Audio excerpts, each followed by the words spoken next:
Lean manufacturing அப்படின்னு எடுத்துக்கிட்டிங்கன்னா நிறைய டூல்ஸ் அண்ட் ஜாப்பனீஸ் வேர்ட்ஸ்லாம் இருக்குது. ஸோ இந்த பர்டிகுலர் வீடியோவில் நம்ம என்ன பார்க்க போகிறோம்னா 25 tools are Japanese terms of lean manufacturing பார்த்து ரொம்ப சிம்பிளாக எல்லாருக்கும் புரிகிற மாதிரி சொல்ல போகிறோம். வாங்க வீடியோக்குள்ளே போகலாம்.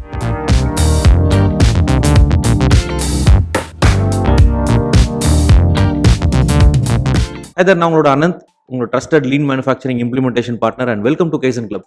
இந்த வீடியோவில் நம்ம top 25 Japanese words R lean tools பற்றி பார்க்க போகிறோம். Typically these words are used in lean manufacturing. ஒரு ஷாப் ஃப்ளோரில் நீங்கள் லீன் பற்றி இம்ப்ளிமெண்ட் பண்ணணும் இல்லை கற்றுக்கணும்னு நினச்சிங்கன்னா, ஒரு விஷயத்தை செயல்படுத்தணும்னா இந்த 25 டூலும் கண்டிப்பாக கேள்விப்பட்டிருப்பீங்க. அதை நம்ம எல்லாருக்கும் புரிகிற மாதிரி ஈஸியாக சொல்ல போகிறேன். இந்த 25 டூல்ஸும் உங்களுக்கு கண்டிப்பாக யூஸ்ஃபுல்லாக இருக்கும். ஸோ வாங்க வீடியோக்குள்ளே போகலாம். இன்றைக்கி நம்ம ஃபஸ்ட்டு பார்க்க போகிற டூல் பார்த்தீங்கன்னா கேன்பேன் அப்படின்னு சொல்லுவோம். கேன்பேன் அப்படின்னா ஒரு சிக்னலிங் டிவைஸ், ரைட்? இந்த கேன்பேன் என்ன பண்ணுவோம்னா, இந்த கேன்பேன் ஒரு ட்ரிகர் ஆச்சு அப்படின்னா ஏதோ ஒரு ஆக்ஷன் நம்ம பண்ணணும் அப்படின்னு அர்த்தம். It's a trigger to create an action அப்படின்னு சொல்லலாம் கேன்பேனை. இந்த ஆக்ஷன் அப்படிங்கிறது என்னென்னா எதர் வித்ட்ராவலாக இருக்கும் இல்லைனா ப்ரொடக்ஷனாக இருக்கும். ஸோ 2 விதமான கேன்பேன் இருக்குது, ப்ரொடக்ஷன் கேன்பேன் அண்ட் வித்ட்ராவல் கேன்பேன். ரொம்ப சிம்பிளாக சொல்லணும்னா ஒரு டீ கடையில் நம்ம டோக்கன் போடுற மாதிரி தான். ஒரு இடத்துல காசு கொடுத்து டோக்கன் கொடுப்போம், வாங்குவோம். அந்த டோக்கனை கொடுத்தாச்சுன்னா அந்த டீ மாஸ்டர் வந்து டீ போட்டு தருவார் இல்லையா? ஸோ இது எதுக்காக இதை யூஸ் பண்ணுறோம்னா, எத்தனை டீ நம்ம ஒரு நாளைக்கு குடிக்கிறோம், அப்புறம் அது மாதிரி வந்து யாராவது டீ குடிச்சிட்டு காசு கொடுக்காம போக முடியாது, ஏன்னா காசை முதலே வாங்கிறாங்க இல்லையா? ஸோ இந்த கேன்பேன்ங்கிறது ஒரு சிக்னல் டிவைஸ். ஸோ இந்த டோக்கன் கொடுத்தால்தான் அந்த டீ மாஸ்டர் டீ போடுவார். ஸோ இது வந்து ஒரு சிக்னல் அவருக்கு கொடுக்கறதுக்கு, சரிங்களா? ஸோ இதே மாதிரி நம்ம ப்ரொடக்ஷன் ஷாப் ஃப்ளோர்லையும் கேன்பேனை யூஸ் பண்ணி ப்ரொடக்ஷன் ஆரம்பிக்கலாம், இல்லைனா வந்து வித்ட்ரா பண்ணுறதுக்கும் யூஸ் பண்ணிக்குவாங்க, லைக் டோக்கன் சிஸ்டம். ஸோ இதுதான் வந்து ஃபர்ஸ்ட் டூல் கேன்பேன் அப்படின்னு சொல்லுவோம். ரெண்டாவது நம்ம பார்க்க போகிற டூல் பார்த்தீங்கன்னா ஆண்ட் ஆன் அப்படின்னு சொல்லுவாங்க. ஆண்ட் ஆன் அப்படின்னா ஒரு விஷுவல் இண்டிகேட்டர். அது வந்து ஒரு லைட் மாதிரி இருக்கும். அந்த லைட் எதுக்குன்னா மிஷினுக்கு மேலே வந்து ஒரு இண்டிகேட்டர் அப்படின்னு வச்சுக்கோங்களேன். டிஃப்ரெண்ட் கலர்ஸில் லைட் இருக்கும். ஸோ க்ரீன்னா பார்த்தீங்கன்னா மிஷின் ரன் ஆகிட்டுன்னு அர்த்தம், ரெட்டில் வந்து மிஷின் பிரேக் டவுன் ஆகி நின்றுட்டு இருக்குன்னு அர்த்தம். அண்ட் எப்போல்லாம் வந்து ரெட் லைட் எரியுதோ அப்போ என்ன ஆகும்னா மிஷின்லேருந்து ஒரு அலாரமும் வரும். So to alert the operator அப்படின்னு சொல்லுவாங்க. ஸோ இந்த ஆண்ட் ஆன் அப்படின்னு பார்த்தீங்கன்னா நிறைய இடத்துல நம்மளுடைய கார்லாம் டேஷ்போர்டில் கூட இருக்கும். நீங்கள் ஏதாவது ஒரு ப்ராப்ளம் அப்படின்னா வந்து இண்டிகேட்டர் எரியும். லோ ஃபியூயலுக்கு ஒரு இண்டிகேட்டர் இல்லையா? So it's more like a visual management tool to indicate த அந்த மிஷின் ஆப்ரேட்டர், அந்த மிஷினோட ஸ்டேட்டஸை இண்டிகேட் பண்ணும். ஆண்ட் ஆன்ல டிஃப்ரெண்ட் டைப்ஸ் இருக்குது. இந்த ஆண்ட் ஆன் வந்துட்டு பார்த்தீங்கன்னா மிஷின்ஸ்க்கு மேலே வந்து டிஃப்ரெண்ட் கலர்ஸில் வச்சுருப்பாங்க. அப்புறம் ஆல்சோ இந்த டோக்கன் சிஸ்டம்ஸ் மாதிரி நிறைய நம்பர்ஸ் இருக்கும். அதில் எந்த நம்பர் பிளிங்க் ஆகுதோ அதை போய் நம்ம அந்த ப்ராப்ளத்தை சால்வ் பண்ணுற மாதிரியும் ஆண்ட் ஆன்ஸ் இருக்குது. ஸோ இதெல்லாம் வந்துட்டு different types of andons. But ஆண்ட் ஆன்ங்கிறது essentially it's a visual indicator அப்படின்னு நம்ம சொல்லலாம். மூணாவது பார்த்தீங்கன்னா இந்த டேர்ம் வந்து கென்சி கெம்பட்சு அப்படின்னு சொல்லுவாங்க. இந்த கென்சி கெம்பட்சு அப்படின்னா, நீங்கள் ஒரு ப்ராப்ளம் அப்படின்னா நீங்கள் போர்ட் ரூமில் உட்காந்துக்கிட்டோ ஒரு ட்ரைனிங் ஹாலில் உட்காந்துக்கிட்டோ அதை பற்றி பேசக்கூடாது. எங்கே போய் பார்க்கணும் அப்படின்னா ஷாப் ஃப்ளோரில் போய் நின்று அதை அப்சர்வ் பண்ணிட்டு அங்கே நீங்கள் கரெக்டிவ் அண்ட் ப்ரிவென்டிவ் ஆக்ஷன் எடுக்கணும் அப்படின்றது தான் இந்த கென்சி கெம்பட்சு அப்படின்னு சொல்லுவாங்க.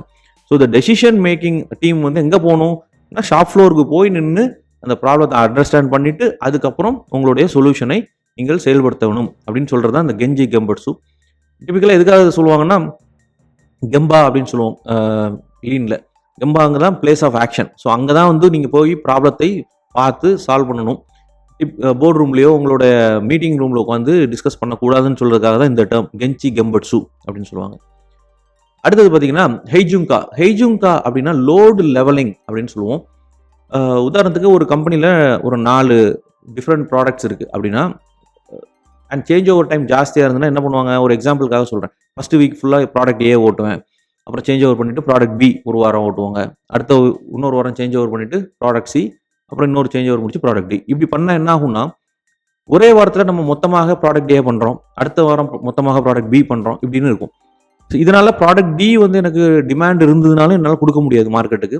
அதே மாதிரி ஒரே ப்ராடக்ட்டை நிறைய பண்ணுறதால அதை ஸ்டோர் பண்ண வேண்டிய இடம் தேவையும் அதிகமாகிடும்.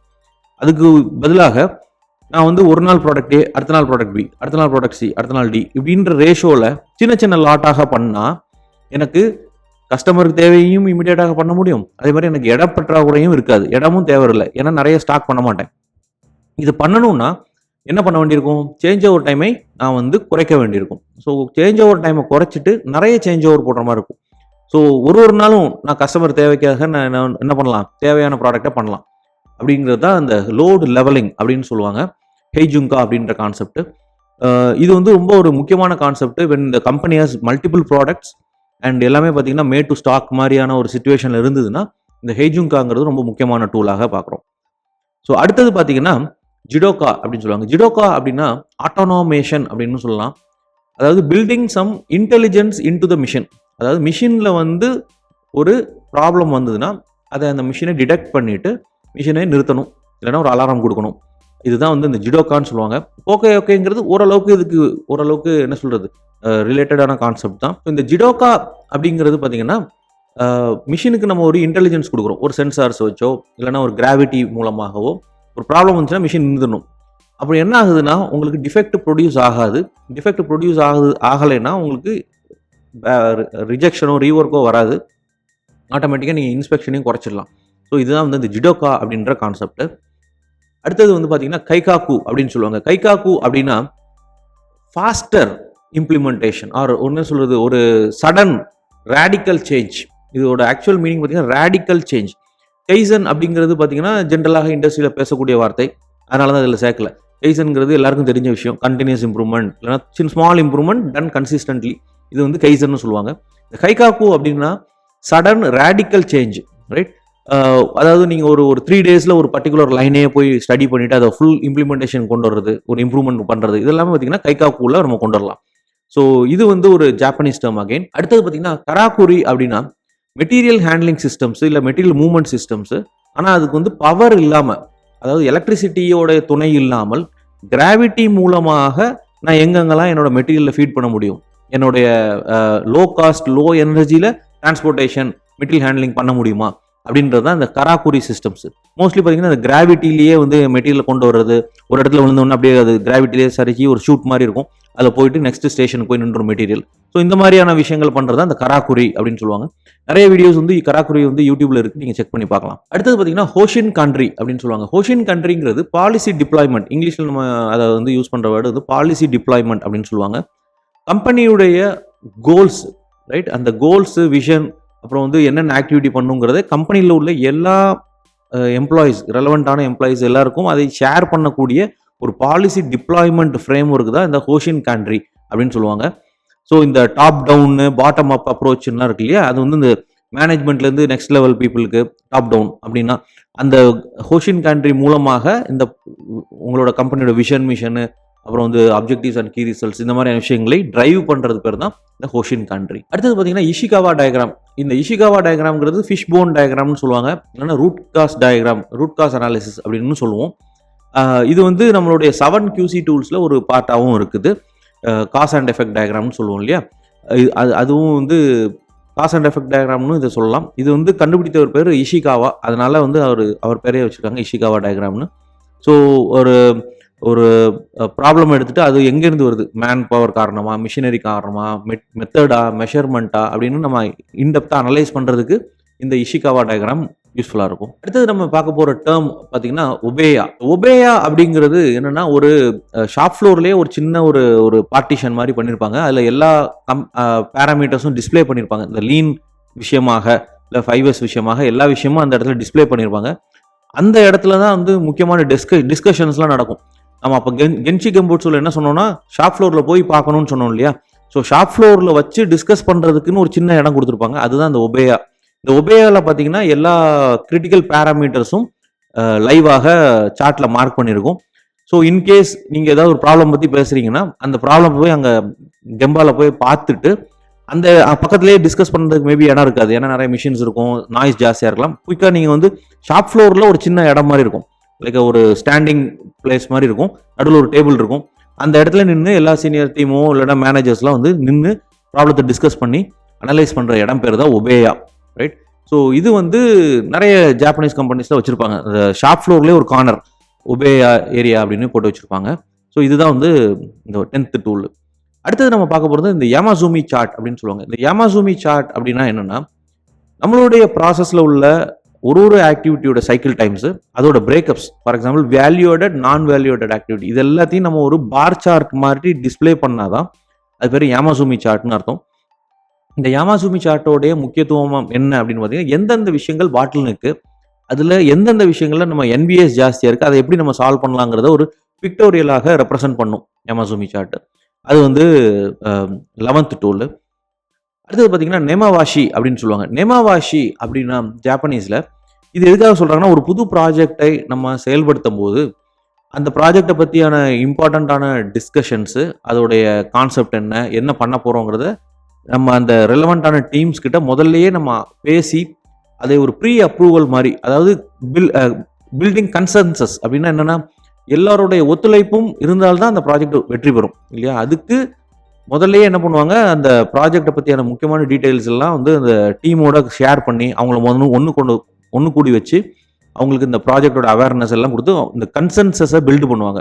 அந்த ப்ராசஸுக்கு பேர் தான் நெமாவாஷி அப்படின்னு சொல்லுவாங்க.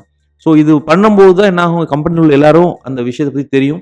இல்லைன்னா என்ன ஆகும், எனக்கு அதை சொல்லலையே, அப்போ நான் ஏன் பண்ணணும் அப்படின்ற மாதிரியான இன்டர்னல் விஷயங்கள்லாம் வெளியே வரும் இல்லையா? அதனால இந்த நெமாவாஷிங்கிறது ஒரு முக்கியமான டூலாக நியூ ப்ராஜெக்ட்டு புதுசாக ஏதோ ஒரு ஸ்ட்ராட்டஜிக்காக ஒரு விஷயம் பண்ணணும்னா ஜாப்பனீஸ் கம்பெனிஸில் இந்த நெமாவாஷிங்கிற இந்த விஷயத்தை ஃபாலோ பண்ணுவாங்க. அடுத்தது நம்ம பார்க்க போகிற டூல் அப்படின்னு பார்த்தீங்கன்னா இந்த கண்டினியூஸ் ஃப்ளோ. இதை வந்து சிங்கிள் பீஸ் ஃப்ளோன்னு சொல்லுவாங்க, இல்லைனா கண்டினியூஸ் ஃப்ளோன்னு சொல்லலாம். ஒரு இடத்துலையும் நம்மளுடைய ப்ராசஸில் மெட்டீரியல் வந்து தேங்கி நிற்காமல் இமீடியட்டாக ஒரு வேலை முடிஞ்சிச்சுன்னா அடுத்த வேலைக்கு அதை எடுத்துகிட்டு போகிறது, ரைட்? நார்மலாக ஒரு பேட்ச் ப்ரொடக்ஷன் அப்படின்னா என்ன பண்ணுவாங்கன்னா, ஒரு ப்ராசஸ் முடிஞ்சு அந்த ப்ராடக்ட் அப்படியே நிற்கும், பின்னில் நிற்கும். ஏன்னா மற்ற ப்ராசஸ்லாம் மற்ற ப்ராடக்ட்ஸும் அதே வேலையை முடிச்சுட்டு வர்ற வரைக்கும் அந்த பின்லேயே நின்றுட்டு இருக்கும். ஒரு கண்டினியூஸ் ஃப்ளோவில் அப்படி இருக்காது. நம்ம ஒரு ஆக்டிவிட்டி முடிச்ச உடனே இமீடியட்டாக அடுத்த ஆக்டிவிட்டி கொடுப்போம், அதுக்கு அடுத்த ஆக்டிவிட்டி ஃப்ளோ ஆகும். ஸோ இந்த ஃப்ளோ எங்கெங்கெல்லாம் இருக்குதோ அங்கெல்லாம் உங்களுக்கு வேஸ்டேஜ் கம்மியாகும், இந்த 7 வேஸ்ட் குறையும். ஸோ அதனால் இந்த கண்டினியூஸ் ஃப்ளோங்கிறது ரொம்ப முக்கியம். நம்ம என்ன சொல்லுவோம்னா, இந்த ஃப்ளோவில் either material can be stored as raw material, இல்லைன்னா எஃப்ஜியாக இருக்கட்டும். இந்த நடுவில் எங்கேயுமே நிற்கக்கூடாது. ஒன்ஸ் நான் ரா மெட்டீரியல்லேருந்து வெளியே எடுத்துட்டேன்னா ப்ராடக்ட் கடன் மூவ் ஆகி எஃப்ஜிக்கு வந்து நின்றுணும். ஸோ நடுவில் எங்கெங்கெல்லாம் ஸ்டாக்னேட் ஆகுதோ அங்கெல்லாம் வந்து ஃப்ளோ இல்லை அப்படின்னு சொல்லுவோம். ஸோ இந்த கண்டினியூஸ் ஃப்ளோவோட நோக்கமே என்ன, எங்கேயுமே ஸ்டாக்னேஷன் இல்லாமல் தொடர்ந்து அந்த ப்ராடக்டை மூவ் பண்ணி ஃபைனல் குட்ஸ், அதாவது ஃபினிஷ் குட்ஸாக எடுத்து வரது தான் இந்த ஃப்ளோ அப்படின்ற விஷயம். அடுத்து நம்ம பார்க்குறது ஜஸ்ட் இன் டைம் ப்ரொடக்ஷன். இந்த ஜஸ்ட் இன் டைம் ப்ரொடக்ஷன் என்ன சொல்லுவாங்கன்னா ஜிட் அப்படின்னு சொல்லுவாங்க. ஜஸ்ட் இன் டைம்னா என்ன, நம்ம சவுத்தில் அதாவது இந்தியாவில் என்ன மக்கள் யோசிச்சு வச்சுருக்காங்கன்னா, நான் வந்து ஸ்டாக்கை பில்டு பண்ணி வச்சுப்பேன், கம்பெனி எப்போ கேட்டாங்களோ இமீடியட்டாக நான் அனுப்பிக்குவேன் அப்படிங்கிறது ஒரு ஜஸ்ட் இன் டைம்னு நினச்சிட்டு இருக்காங்க. இப்போ நிறைய சவுத்தில் இருக்கக்கூடிய ஆட்டோமோட்டிவ் கம்பெனிஸ்லாம் பார்த்தீங்கன்னா அவங்களோட winters Tier 1 Tier 2 one week stock 10 டே ஸ்டாக் இருக்கணும்னுவாங்க.